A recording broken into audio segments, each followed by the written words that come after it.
Hello, everybody, and welcome into episode 8 of the Emmitt Sevores Show. I'm, of course, your host, Emmitt Sevores, and today we are going to recap last night's incredible Super Bowl 57. We'll talk about a bunch of different things. Let me get over here to the topic list.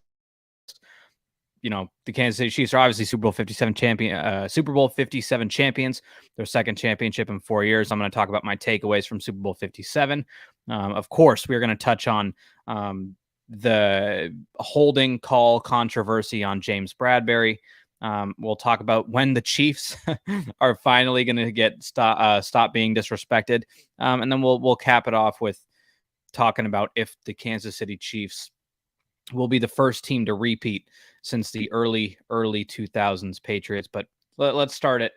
Of course, congratulations to the Kansas City Chiefs, champions once again.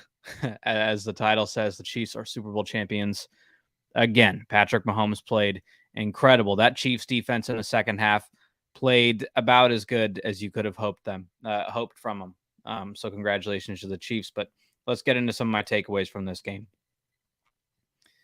I mean, off the bat, what a coaching job by Andy Reid, or what a comeback coaching job. Because I got to be honest, I didn't like how he called the first half. I really didn't like it.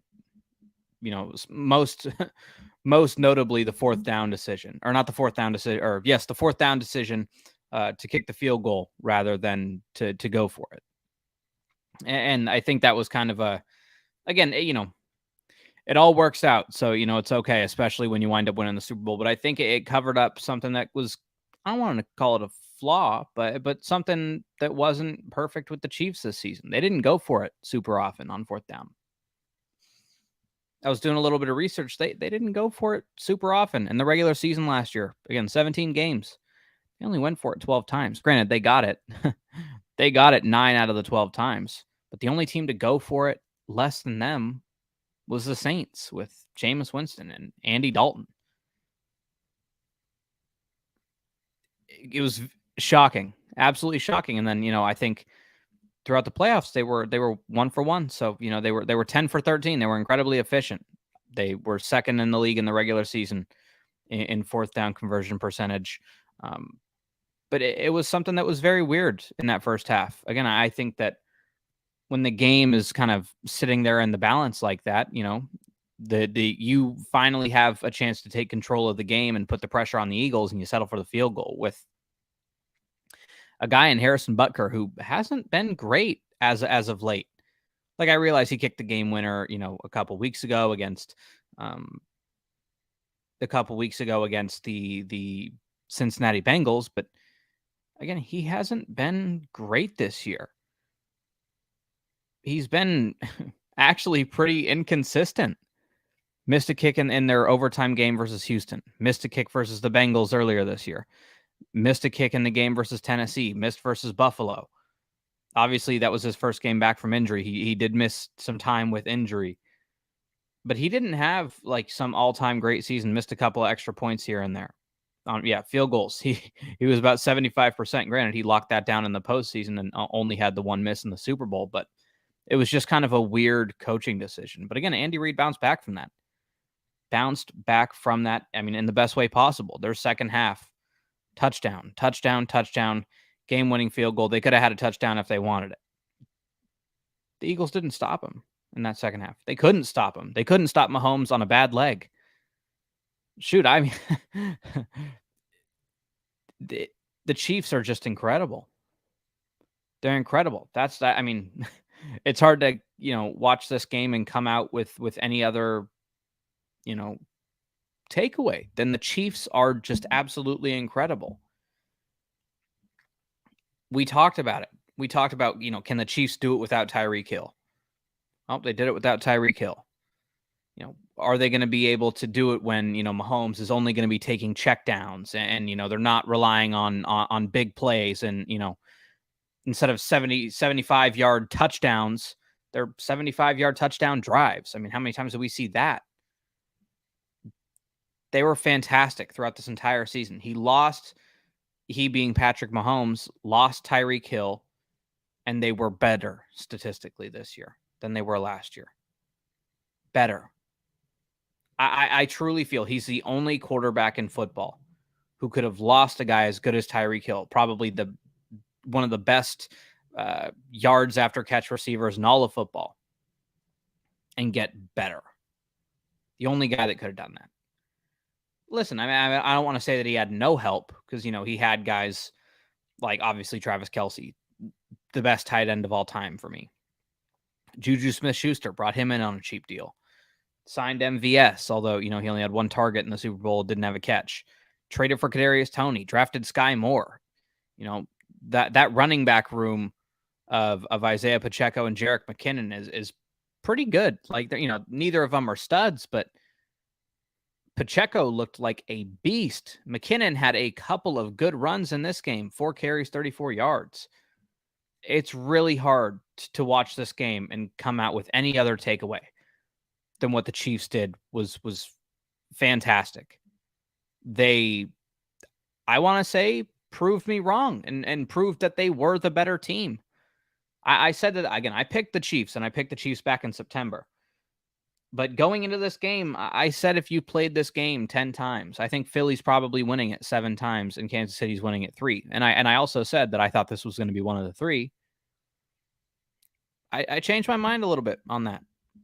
I think if they're playing this game 10 times, might be 6-4 Kansas City. I somehow found a way to undervalue Patrick Mahomes. And listen, that's not a shot at Jalen Hurts in the slightest. He played a very good game, had one really bad mistake, bounced back, played pretty well. I still think his shoulder was bugging him a little bit, but he played very well. But Patrick Mahomes is just that good. He's just that good. This is one of the best defenses in all of football. One of the best defenses. And we take a look, right out of the gate, 6 plays, 75 yards, touchdown. Then a 7-play drive, which ends in a missed field goal. Then they had a really bad punt. Then they had another really bad punt.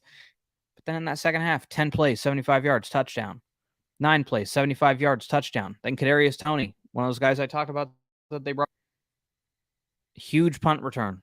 Everyone keeps saying it. It's longest punt return in Super Bowl history. Only needed 3 plays, 5 yards, touchdown. Then that final drive, 12 plays, 66 yards for a field goal. They were incredible throughout this entire game, that Kansas City offense. And I think that I'll transition to talking about the Eagles here in just a second, but I think this is where Kansas City's veteran experience showed. It did. On the coaching staff especially. Steve Spagnuolo locked it down in the second half. Granted, again, they did give up a touchdown. They did give up a field goal. And I think they forced a punt. But they had to work. It was a 17-play drive that ended in a field goal. Didn't end in a touchdown. Those long drives like that have to end in touchdowns. Otherwise, it almost is kind of, wouldn't you have just rather gone 3 and out? Like, I realize, yeah, points are good, but wouldn't you have rather just not wasted 7-8 minutes off the clock? Wouldn't you rather have, had that be a 1-minute drive with 2 incompletions and keep 6 minutes and 45 seconds on the clock rather than getting the field goal? Spagnuolo was incredible. Spagnuolo was incredible in that second half. And Andy Reid, of course, as I talked about it, bounced back in that second half, scored touchdowns on nearly identical plays in the fourth quarter. He's at this point in time, he's the best coach in football. Yes, Belichick is the best coach of all time. He's the best coach of all time, the greatest coach of all time, however you want to put it. Andy Reid currently is the best coach in football, the best coach in football, and he showed that last night. Now let's talk about the Eagles. The Eagles had a very similar to Kansas City, 2 very different halves. 2 very different halves here. In the first half, they put up 24 points. Scored, drove down 11 plays, 75 yards, touchdown. First drive of the game. Then they punt, and then there was the whole missed field goal thing. But hey, they went and they took advantage. After that missed field goal, 5 plays, 68 yards, touchdown. That was the deep pass to A.J. Brown. Then, of course, we had the fumble, but Jalen Hurts bounces back, 12 plays, 75 yards, touchdown. Then they drive down for a field goal at the end of half. And then again, 17 plays, 60 yards, touchdown. Then another punt, but then they drive right back down, get the touchdown and the 2-point conversion to tie the game. Offensively, they were, I wanted to say flawless, but the only blemish is that Jalen Hurts fumble. That was really the only blemish outside of, you can nitpick, of course, like, I definitely have with Jalen Hurts, like on, that deep ball to A.J. Brown on the touchdown, like wasn't, the ball was a little underthrown if he was trying to hit him. Sorry, if he was just trying to throw him a 50-50 ball, then he did a really good job on that, and A.J. Brown played it well. But, a drive later or 2 drives later, he tries another jump ball for A.J. Brown where it just looks like he leaves it about 5-6 yards short, and it almost gets picked. And then I thought that on that Hail Mary, he like left it super short too, but it appears he slipped. So, can't count that one against him. But Jalen Hurts played incredible, especially on the ground. I think one of the things that he did that was extra fantastic is, he had 15 carries. He didn't take a big shot the entire game. In the entire game, he did not take one big shot that really worried me about his shoulder. And of course, I'm sure he's being told that. I'm sure he knows that. He doesn't want to re-injure that. That was really good by Jalen Hurts, especially for a guy who, although he's a lot larger than you think he is, but he's still not, he's not Josh Allen. He's not 6'5". He's not built like a Mack truck. But props to Jalen Hurts. And props to, some of those other playmakers on that offense. Devonta Smith had a really good game, 7 catches, 100 yards. A.J. Brown, 6 catches and just 4 yards shy of 100 as well. Dallas Goedert, 6 catches for 60 yards. But outside of Jalen Hurts and those pass catchers, like that running game was ineffective. Completely and totally ineffective. Jalen Hurts had 70 of their 115 yards on 15 carries. So other than that, 17 carries for just about 40 yards, 45 yards. That's not great. No touchdowns. That's not great. The longest carries outside of him, Miles Sanders and Boston Scott each had a 9-yard carry, but Boston Scott had a 9-yard carry and finished with 8 rushing yards. This was not one of, especially run blocking, this was not one of the Eagles' finest games. It wasn't. Yes, they protected Jalen Hurts, and he only got sacked once, although, wasn't really a sack. More of he got pushed out of bounds behind the line of scrimmage, so it counted as a sack. But we all know it wasn't. But again, I don't want to stay on Kansas City, but they owned that line of scrimmage when Philly was trying to run the ball. When they were trying to run the ball, they owned that line of scrimmage. And I think that's what we all thought. We thought that if Philadelphia was going to be able to own the line of scrimmage, if they were able to take that over, then this game wouldn't have been close. Wouldn't have been close because, I still don't think the Chiefs' defense is that good. What we saw in that second half, I don't think they were that good. They got the scoop and score for a touchdown. Nick Bolton did. But that was totally just like, it wasn't a forced fumble. Jalen Hurts just let go of the ball. He was trying to switch hands, whatever he was trying to do. And he just let go of the ball. The Eagles should feel sick. Their defense, especially, should feel sick about how this game went. If you would have told pretty much anybody other than maybe a Chiefs fan or somebody who holds Patrick Mahomes in as high of a regard as I do, 10-point lead in halftime, Mahomes is a little gimpy, a little injured. You got to close that game out. You have to close that game out. But instead, you give up 3 straight touchdowns. 2 of them. You've got to be sick. Absolutely sick to your stomach. And especially looking at that first half and how that first half went for him. what they outpossessed the Chiefs. What was it in the first half? The Chiefs had like 8 minutes time of possession. Only 8 minutes. The Eagles defense has to be sick to their stomach with how this game went. Absolutely sick. You held Patrick, you had 10 or almost 12 more minutes of time of possession than Patrick Mahomes. You lost. You outgained Patrick Mahomes. You lost. He didn't even have 200 yards passing. You lost. You picked up more first downs. You lost. You were way more effective on 3rd and 4th down than they were. They were 13 of 20 while they were just 4 of 8. And you lost. You ran almost 20 more plays. They ran 53 plays, the Kansas City Chiefs did, and put up 31 offensive points. I would hate to be in that room. I would hate to be in that room when they're watching the film. The Eagles are probably, and deservedly so, sick to their stomach with how that happened. Let's move on to obviously the biggest news. And that's James Bradberry and the whole flag controversy. And I've remained pretty consistent on this, in the 24 hours since the Super Bowl. It's a flag. And you throw the flag when you see a flag. When you see a penalty, you throw the flag. But here, I'll give you a scenario in which they don't throw the flag. All right, I'll paint this picture here for you. Because again, I think it's not everyone agrees that it was a flag. Or most people agree that it was a flag. I'd probably 95% of people would say that's a flag. Here, let me give you a scenario here.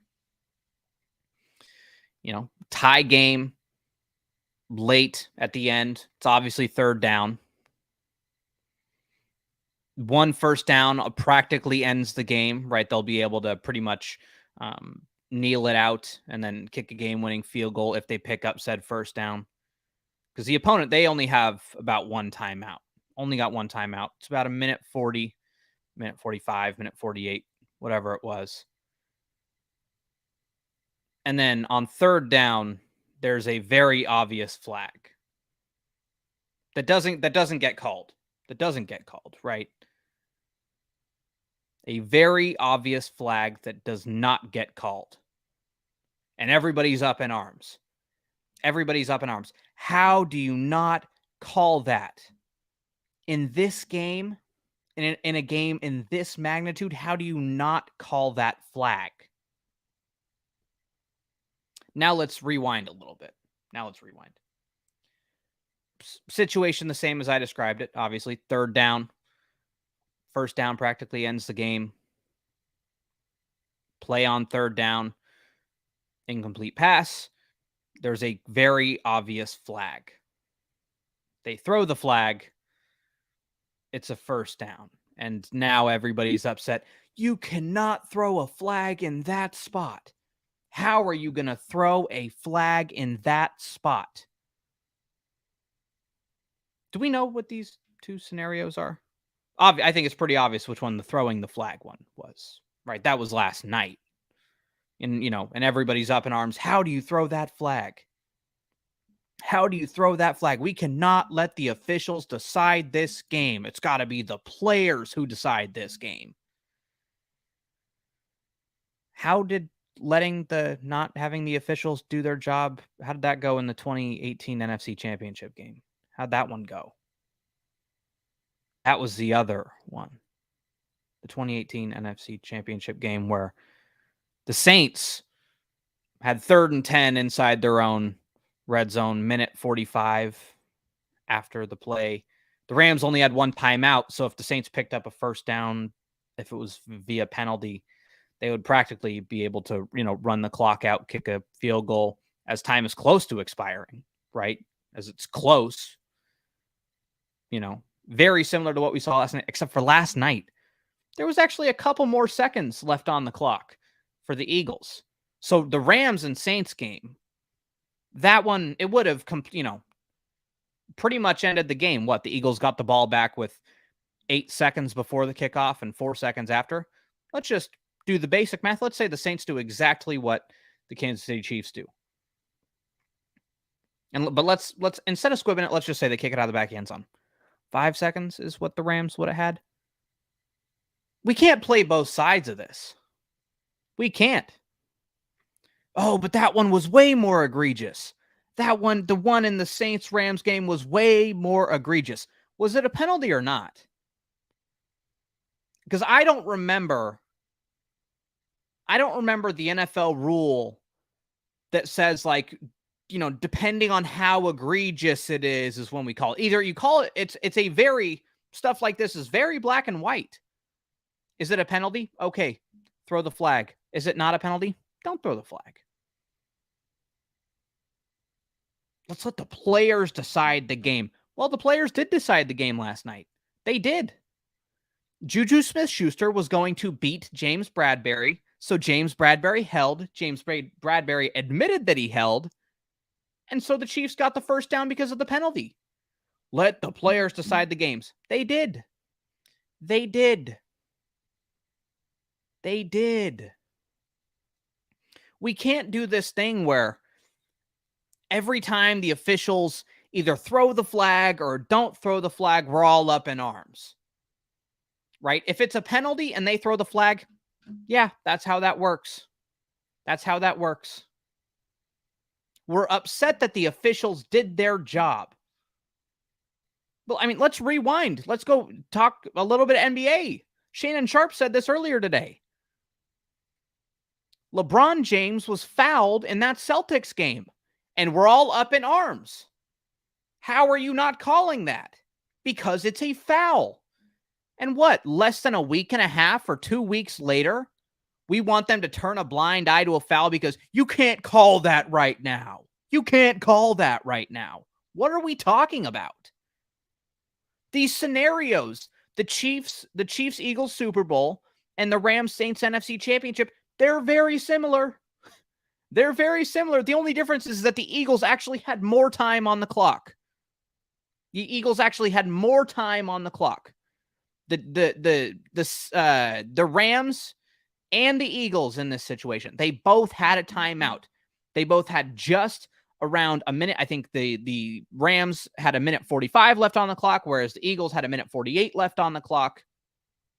Again, we're all up in arms because they threw the flag, and then we're all up in arms because they didn't throw the flag. Which one is it, guys? Which one is it? Because they were both penalties, so the flag should have been thrown both times. Right? That's not a hot take. We were so upset. We're all so upset over ticky-tack penalties, this and that. And then when something doesn't go called, we're also up in arms. We can't have it both ways. We cannot have it both ways. Truly. Okay. I understand that you want it to all, be entertaining. Oh, dude, that was a lame finish. If you wanted something with a cool ending where everything kind of all works out so that it's perfect and down to the last moment, watch a movie. Watch The Longest Yard on Netflix. Watch that. Watch that. Because that's not how sports is. Yeah, we all want it to be, down to the wire. And I'm sure, if you're not a Chiefs fan, then that's not how you wanted to see that game end. I'm sure Philly fans didn't want to see James Bradberry hold. If he doesn't hold,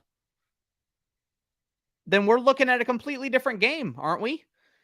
Because either Juju Smith, either that ball is overthrown, right? Maybe that pressure still gets there, so Mahomes puts a little bit more on it if he doesn't hold. Or maybe he hits Juju Smith-Schuster and it's a touchdown, and now the Eagles get to go drive down. But all of this is because the referees did their job correctly, I might add. So we're mad when the refs don't do their job, and then when they do their job, we're also upset. We can't have it both ways. You cannot have it both ways. That's a lame ending. Watch a movie. If you're that upset about the ending, watch a movie. All right. Let's talk a little bit more about the Chiefs. We've gotten through all the big topics, but the Chiefs, seems like every season now, we keep trying to, pile dirt on top of the grave, and we're all, it's human nature to be excited about the next big thing. But man, how are we just bored of the Chiefs? I truly wonder who it's going to be this year, who the next big thing is going to be this year, that we're going to be so excited about that team that we forget about the Chiefs. It was the Bills last year, right? It was the Bills last year. And then about midway through the season, everybody's kind of like, oh, maybe it's not, it's the Bengals now. It's the Bengals. That's the team. That's the team who's going to be able to take them down, right? It's going to be the Bengals. And then the Bengals beat them. And now we're sitting here and the Chiefs are Super Bowl champions again, whereas the Bengals lost their Super Bowl last year, didn't get back this year, are going to have to pay Joe Burrow, are probably going to have to get rid of T. Higgins, are going to have to pay Jamar Chase next season. And then the Bills, I'm pretty sure about $60 million of their cap is going to be made up of Stephon Diggs and Josh Allen next year. Who's going to be that next team we throw ahead of the Chiefs? Because we're bored. Because Patrick Mahomes is just so good that he's boring now. Who is going to be that next team? Because it happens every single season. Every single season it happens. Patrick Mahomes is doing stuff that we've never seen before. He's throwing passes left-handed. He's one of the most exciting quarterbacks in all of football, and we're bored. How are we bored? He just had a perfect postseason. 7 touchdowns, no picks. 7 touchdowns, no picks. Over his career in the postseason, 35 touchdowns to 7 picks. That's Aaron Rodgers' MVP season numbers. Right? Like, when are we going to stop trying to put a team ahead of the Chiefs? Here's who we did it with just last year, this season alone. Right before the season, it was the Raiders, right? Because they got Devontae Adams and they signed Chandler Jones. And then it was also the Broncos because they traded for Russell Wilson. They got Nathaniel Hackett, and he's going to be a stud, right? All that's, they had Bradley Chubb, and they signed Randy Gregory, who can't stay on the field, and, all these things, right? No, and then it's the Chargers, right? Because Justin Herbert, he's just, he's that guy, right? He's the next thing. Is he better than Patrick Mahomes? Is that what is he better than Patrick Mahomes? Hey, but they signed J.C. Jackson. Don't worry. They overpaid for one of those New England guys, because Bill Belichick's just letting players walk out the door, right? There's never anything wrong with them. And they got Khalil Mack. There's 3 teams just in their own division that we were just crowning before, maybe the team who's, been there and actually done that. And, the Chargers have, no Super Bowl wins. And, Russell Wilson has one playoff win since 2015. And, when was the last time the Raiders were? The Raiders, again, we were so hyped. Derek Carr, he's that guy. All he needs is Devontae Adams. And then he has one of his worst seasons. He has one of his worst seasons as a quarterback in the NFL this year. They go 6-11. I mean, come on. And then again, the Bills and the Bengals. I mean, how many times are we just going to let it slide? No, this team's... it's going to be the Jaguars next year. And again, I love Trevor Lawrence, so I would hate to have to... crap on Trevor Lawrence because I love Trevor Lawrence. But who is going to be that team next year that we're all just so certain is going to take down Kansas City, right? That's the team. They're next. That's the team who's next. The team who has never done it. That's the team who's next. Not the team who's now done it twice and, hasn't not hosted an AFC championship game with Patrick Mahomes as their quarterback. They've literally been to the Super Bowl 3 out of the 5 seasons that he's been the quarterback. No, but somebody else is next. Someone else. That's the team who's up next, right? When are we going to stop it with the disrespect? When are we going to stop? Someone in the AFC is going to make a flashy move, and everyone is going to be the Chiefs' time is over. It's over. They're never going to do this again. We don't even know if they're going to make the playoffs next year. That was a serious conversation this year. Are they even going to make the playoffs? I mean, they're not. They're certainly not the best team in their division anymore, even though we haven't seen any of these teams win the division since Patrick Mahomes has been there. But no, this is their year. Who is that team who's going to be next? Who? Nobody, because it's the Chiefs. Patrick Mahomes was so incredible this season. His biggest flaw is that he liked the deep ball, that he liked the big play. Oh, he's not going to be able to go here and, he's not going to be able to lead a 10-play drive. He's going to make a mistake. Don't you worry about that. Patrick Mahomes is, we'll see what he looks like without Tyreek Hill. We certainly, he put up the most yards that he's had and the career high completion percentage and second most touchdowns of his career. Oh boy. Yikes. Oof. Hey, actually, you know what? Are we seeing a decline in Patrick Mahomes? Are we? This was only the 4th best passer rating of his career. It was 105.2. 105.2. Oh, that's only, one of the best of all time. And he's just that good. We need to stop it with disrespecting the Kansas City Chiefs. It's happening over and over and over again. I just wonder who that team's going to be this year. I'm just a little curious. I think the Chiefs have as good a shot as anybody to repeat. I think they have a better shot than anybody. When you take a look, all the young talent that they have. Right, we'll talk about the offense, obviously. We'll start with them. Isaiah Pacheco started looking like a dude. Second half of the season, he started looking like a dude. He was fantastic. He was really good in that Super Bowl. Very, very good. Sky Moore, he kind of grew into his role as the season kind of went on. He grew into that role of being not necessarily a gadget guy, but they've kind of found a way to piece together all the parts of Tyreek Hill in 3 different receivers. MVS and Sky Moore both have that speed threat, very similar to Tyreek Hill. Again, obviously they're not Tyreek, but they have that same caliber of speed. And then Kadarius Toney is about as shifty as anybody. If you watch that punt return, he's about as shifty as anybody. And Kadarius Toney still has 2 years left on his rookie deal. They're not going to have to pay him for 2 years. Not going to have to pay him for 2 years. And I got to be honest, I don't think he's going to be getting top of the line money. They're not going to have to, back up the Brinks truck and give him $25 million a year. They're not going to have to do that. That's just on the offense. Creed Humphrey at center, just on the offense. Travis Kelce's not going anywhere.